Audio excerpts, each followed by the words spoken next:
Why is it that after 12, 16, or even 20 years of education, most of us feel completely unprepared for the real world? We know how to calculate the area of a circle, but not how to build an investment portfolio or buy our first micro-asset.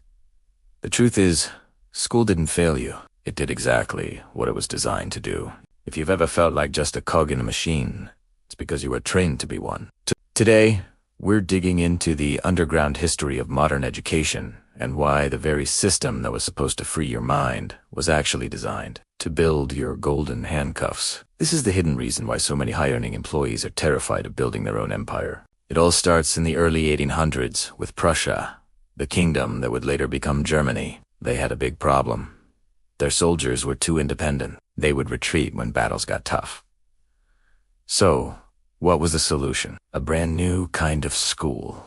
One designed from the ground up to produce obedient soldiers and compliant citizens who followed orders without question. Now, let's fast forward to the American Industrial Revolution. Industrial titans like Rockefeller and Carnegie looked at this Prussian model and had a light bulb moment. They realized it was the perfect system for the factory floor. They didn't need a nation of entrepreneurs, artists, or philosophers. They needed a nation of workers who could sit still for 8 hours a day, follow a bell, and never, ever ask why. It's not a conspiracy theory.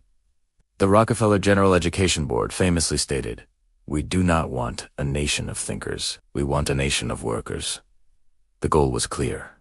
Create a workforce, not a generation of innovators. This assembly line approach to education had a profound and lasting impact. John Taylor Gatto, a 3-time New York City Teacher of the Year, quit his job after realizing a terrifying truth. He said that schooling has a hidden curriculum that sticks with you for life, long after you've forgotten algebra. First, there's confusion.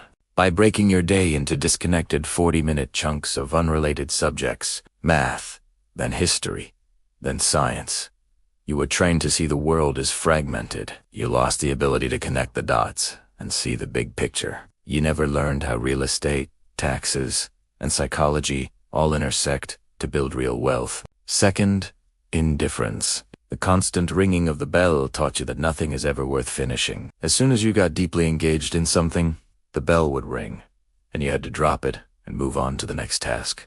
This institutionalized habit kills the deep work and sustained focus that are absolutely essential for building a business from scratch. Third, emotional and intellectual dependency.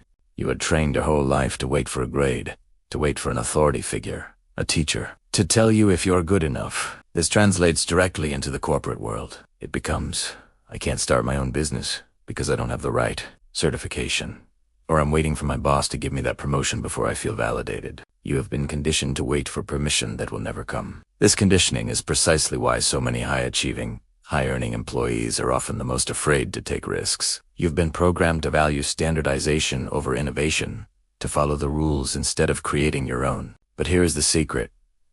Building your own micro-empire is based on everything school told you not to do. It's built on autonomy, not dependency. It's built on deep, uninterrupted focus, not 40-minute intervals. And most importantly, it's built on self-validation, not waiting for a gold star from your manager. To become an owner, an architect of your own life, you have to unlearn how to be a student. Your real education didn't end at graduation. It began the day you realized you were being managed. The system was designed to create a worker, but I want you to be an architect. Breaking free from the employee mindset isn't easy, but it is the only way to build a life you actually own. It starts with a shift in perspective. It starts with unlearning the rules that were designed to keep you in place. Don't just be another standardized citizen. It's time to build your micro-empire. Subscribe to my channel to start the unlearning process today. Thanks for watching.